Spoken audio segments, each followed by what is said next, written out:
Radio Sucesos 101.7 FM presenta su noticiero Sucesos con Milton Pérez y Verónica Larrea. Un periodismo libre para una democracia plena. Los hechos y las opiniones de los sucesos que marcan nuestro tiempo.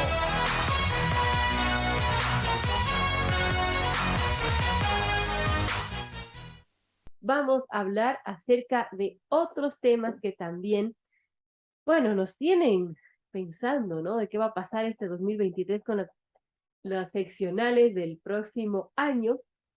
Y se han visto, como mencionaba, unas alianzas inverosímiles, candidatos, partidos de alquiler y bueno, quizás no tantas sorpresas, pero sí muchos candidatos, muchos precandidatos hasta que puedan oficializarse.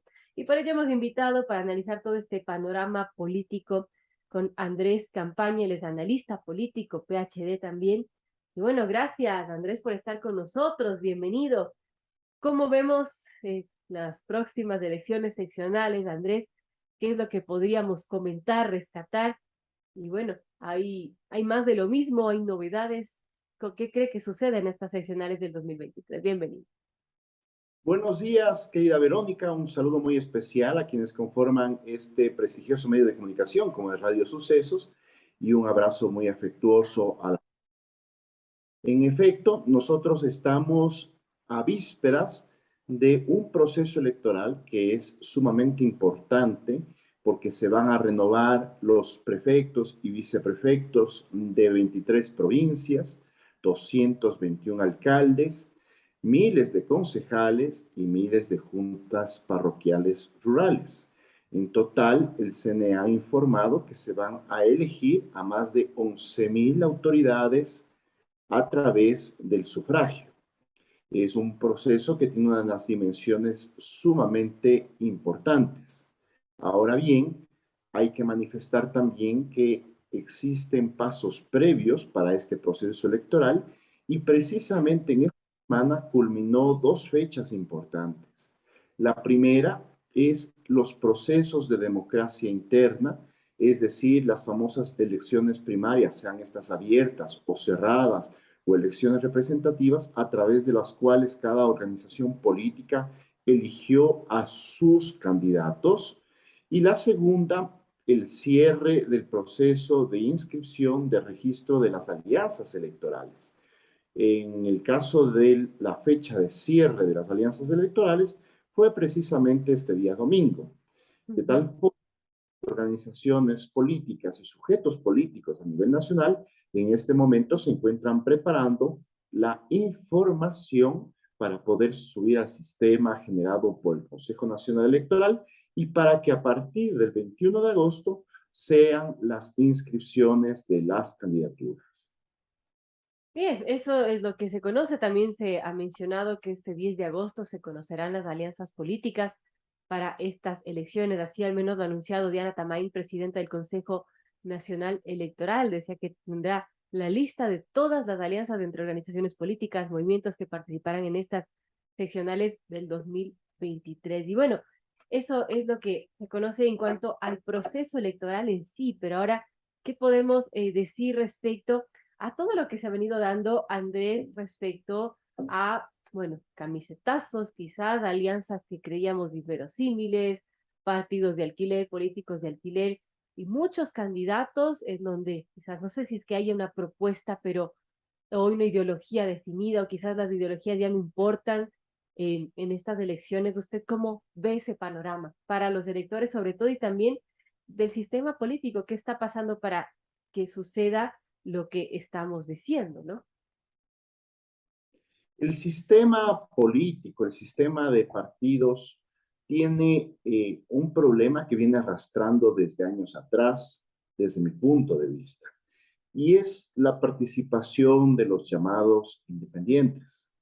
Recordemos que en el gobierno de León Febres Cordero se propuso una consulta popular para aprobar la participación de los independientes. En esa oportunidad, la ciudadanía se pronunció en contra de la participación de los independientes. Luego, la misma pregunta fue retomada en otra consulta popular posterior por el gobierno de Sixto Durán Ballén. En aquella época corrió con mejor suerte y se aprobó la participación de los independientes. Desde el punto de vista de la ciencia política, toda persona tiene una carga ideológica y está marcada por sus condiciones económicas, sociales, culturales, de tal forma que la famosa independencia política no existe. Ese de por sí es un concepto errado desde el punto de vista de la ciencia política. Ahora bien, con ello se permitió, por ejemplo, de que no sea necesario pertenecer a un partido político, no ser afiliado, no ser adherente a un movimiento político, con lo cual cualquier persona puede participar en cualquier organización política. Ahí tenemos un segundo inconveniente, porque de por sí nosotros no estamos estimulando la militancia, no estamos estimulando la formación política y luego como sociedad nosotros manifestamos nuestro malestar por los famosos camisetazos. Si tuviéramos un ordenamiento jurídico que, por ejemplo, regule y señale que para poder ser candidato se tiene que pertenecer a un partido o movimiento político, seguramente tuviéramos otro escenario. A eso hay que sumarle también que el problema es la falta de estímulos al fortalecimiento de las organizaciones políticas, ya sea por, evidentemente, un marco normativo que no favorece, pero también muchas veces por la falta de voluntad de las mismas organizaciones políticas. Entendamos que conceptualmente las organizaciones políticas son el vínculo entre la sociedad y el Estado, y que por lo tanto también las organizaciones políticas tienen que tener un elemento, un componente que es fundamental, como ser escuelas de formación para la administración pública. Entonces, una persona tiene identidad con una organización política, pertenece a esta organización política, pero también parte de esa adhesión, de esa afiliación a esa organización política, tiene que ser procesos de formación, precisamente para que cuando sea postulado a candidato y luego electo, tenga un buen desempeño de sus funciones. Claro. Lastimosamente, insisto, esto no está incentivado ni por el ordenamiento jurídico, ni tampoco por la voluntad de la mayoría de las organizaciones políticas. Entonces, todos estos elementos son necesarios ponerlos en debate precisamente en estas fechas en que, como usted bien lo ha señalado, mi querida Verónica, evidenciamos los ciudadanos los famosos camisetazos, personas que durante décadas, años han militado en tal organización política, finalmente no ven posible participar en esa organización política y lo que cambiarse a cualquier otra organización política, indistintamente de sus concepciones ideológicas, políticas, económicas, sociales o culturales. Entonces, todo ello nos debe llevar a una profunda reflexión de cómo está funcionando el sistema político en el Ecuador y evidentemente cuando nosotros vamos a encontrarnos en este momento existe muchísimo malestar. Acabamos de vivir semanas atrás un gran estallido social producto de esa desafección que existe entre la ciudadanía con sus autoridades. Si nosotros revisamos en este mismo momento diversos estudios de investigación de la opinión pública, vamos a encontrar que los ciudadanos no están contentos con el presidente de la República, no están contentos con la Asamblea Nacional, no están contentos con quien ostente el cargo de prefecto, no están contentos con quien ostente el cargo de alcalde, de tal forma de que la ciudadanía no se siente representada. Y al no sentirse representada, pues existen un sinnúmero de otras consecuencias, de otros efectos, de otros síntomas que se derivan precisamente del mal funcionamiento del sistema político.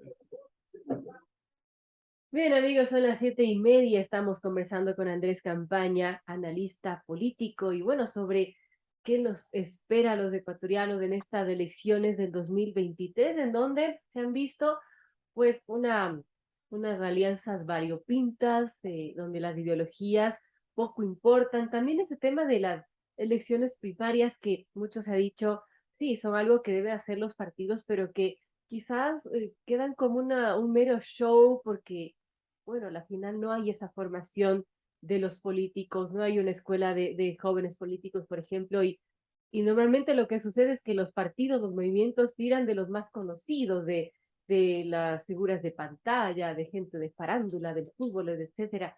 ¿Cómo terminar eso? ¿Qué debería cambiar, Andrés, en el sistema político para que estas situaciones no se repitan? En efecto, como había mencionado, es necesaria una reforma política, una reforma electoral que incentive precisamente el fortalecimiento de las organizaciones políticas. Ahora bien, hay otros elementos que usted bien lo ha señalado, Verónica, que es importante tener en cuenta. Estas elecciones tienen algunas particularidades y esas particularidades son que, por ejemplo, el 30% de los candidatos de las listas tienen que ser lideradas por mujeres. De igual forma, el 25% de las listas de los candidatos tienen que ser menores a 30 años. Entonces, estas normas, entiendo que el legislador lo que busca es propiciar la inclusión de estos dos sectores que tradicionalmente han sido marginados, pero ahí se presenta un problema adicional. Si no existe un conjunto, una reforma integral, lo que nosotros vamos a encontrarnos es que todas las organizaciones políticas han buscado jóvenes, por ejemplo, para el relleno. Y eso no es lo más adecuado, esa no es la intencionalidad. Por el Vimos el contrario, caso de este TikToker que lamentable, ¿no? Porque era un chico que se le veía que no estaba preparado al menos para ser un concejal, en este caso en Durán, por Centro Democrático, que le respondió a un usuario de la red social con términos bastante soeces y bueno, a la final el movimiento Centro Democrático dio de baja esa candidatura, pero a eso nos exponemos, ¿no? A TikTokers que no tienen conocimiento, a gente de farándula que bueno, quizás tiene otras capacidades y cualidades, pero no como para liderar una administración de una ciudad o una provincia. es importante hacer una distinción. Todos los ecuatorianos tenemos derecho a ser elegidos, a participar en un proceso, independientemente de la profesión que tengamos, la formación que tengamos. Evidentemente no se puede tampoco deslegitimar, por ejemplo, la participación de los artistas. Puede ser un gran gestor cultural que tiene una gran formación política, que tiene una gran formación profesional, y enhorabuena que así sea, y enhorabuena que pueda representar a un importante gremio como el de los gestores culturales. El problema radica en que cuando se hace la valoración de estos perfiles, únicamente se limita a ver si es conocido o no, indistintamente de su formación. Entonces, sí creo que es necesario hacer esta distinción, esta diferenciación, y evidentemente sí es necesario de que las organizaciones políticas asuman su rol, asuman también la responsabilidad de a quienes están postulando para ocupar los distintos cargos de elección popular. Ahora, Andrés, usted menciona hay que dar paso a unas reformas, quizás reformas al Código de la Democracia, reformas que se han hecho quizás parcialmente, no de la manera en que se necesitaría para cambiar lo que está mal. El problema es que cada vez que se tiene que cambiar lo que está mal y reformar a este código a las leyes necesarias, nunca se está a tiempo porque siempre hay un proceso que está inminente y que no hay cómo, hay candados, ¿no? Para cuando hay unas elecciones. Entonces, quizás no hay la voluntad política de hacerlo. En efecto, hay límites. Recordemos que tanto la Constitución como el mismo Código de la Democracia señalan que las reformas en materia electoral tienen que hacerse un año antes de las elecciones. Entonces, evidentemente, yo considero de que en este momento la Asamblea Nacional ya debería estar trabajando en un proyecto de reforma político-electoral que no sea coyuntural, sino que responda pues a un amplio proceso de participación, a un amplio proceso de diálogo social en que se evidencia precisamente estas fallas del sistema político, del sistema electoral, del sistema de partidos, del sistema de gobierno, y de tal forma que esa reforma esté lista una vez que concluyan las elecciones seccionales del 2023 Claro. y ya con un marco normativo distinto previo a las elecciones del 2025. Recordemos que estas elecciones son importantes por el número de candidatos que se eligen, las autoridades que se eligen.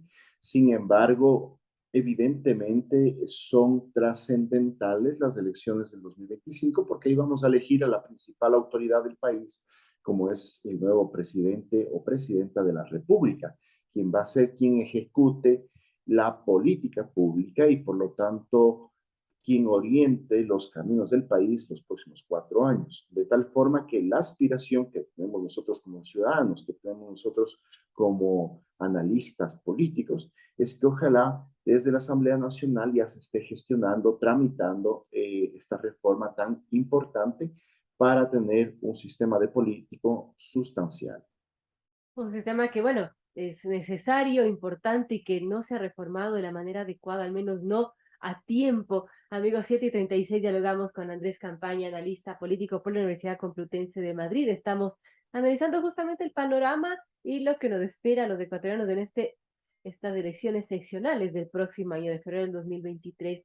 Ahora, de cara a lo que, bueno, las opciones que tenemos los electores, Andrés, y que además en este próximo año también se incrementa el padrón de jóvenes. ¿Qué podemos pensar de las opciones que tenemos los electores y también lo que quieren los electores nuevos, los millennials, los centennials que ya empiezan a votar en estas nuevas elecciones? Evidentemente, la juventud se incorpora a los electores. Eso permite incorporar también nuevas demandas sociales que son importantes que las organizaciones políticas puedan recoger. Sin embargo, también existen grandes demandas ciudadanas en las cuales, indistintamente de que sean jóvenes o ya personas adultas, evidentemente existe una coincidencia. Asimismo, distintos estudios de la investigación de la opinión pública dan cuenta de que el Ecuador tiene grandes problemas nacionales. Y cuando se le pregunta a la ciudadanía sobre esos problemas, generalmente son la falta de reactivación económica, la falta de fuentes de empleo, la inseguridad que vivimos en estos días, sobre todo en algunas grandes ciudades, en algunas regiones del país. Se menciona el tema de la corrupción. Entonces, los grandes problemas nacionales requieren atención y atención de las autoridades indistintamente de su nivel de gobierno. Por ejemplo, frente a la inseguridad, es necesario la acción conjunta del presidente de la República, de la Administración de Justicia, de la Asamblea Nacional, de los gobiernos autónomos descentralizados, porque son las grandes problemáticas que tiene el país.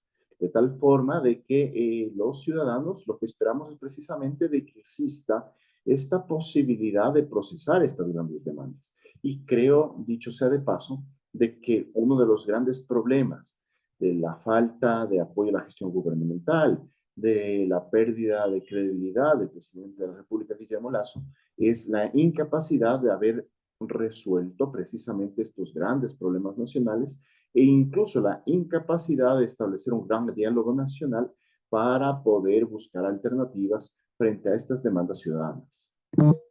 Bueno, importantes criterios. Gracias a Andrés Campaña, analista político, graduado en la Complutense de Madrid. Gracias por este análisis. Y bueno, seguiremos conversando sin duda porque cada vez ya sigue avanzando este proceso electoral.